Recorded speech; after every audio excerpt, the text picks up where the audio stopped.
Recuerdo lo vi a mi padre hace de esto muchos años.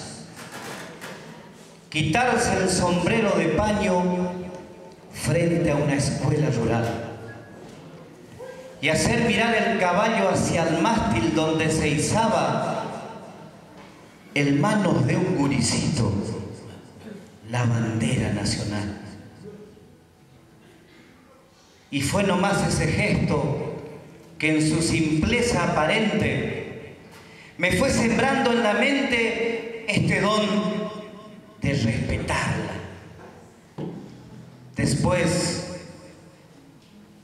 llegó la maestra con su paciencia y sus historias y me grabó en la memoria el nombre de su creador. Manuel Belgrano, señor, como me dijo un paisano que apenitas cuarto grado en esa escuela alcanzó.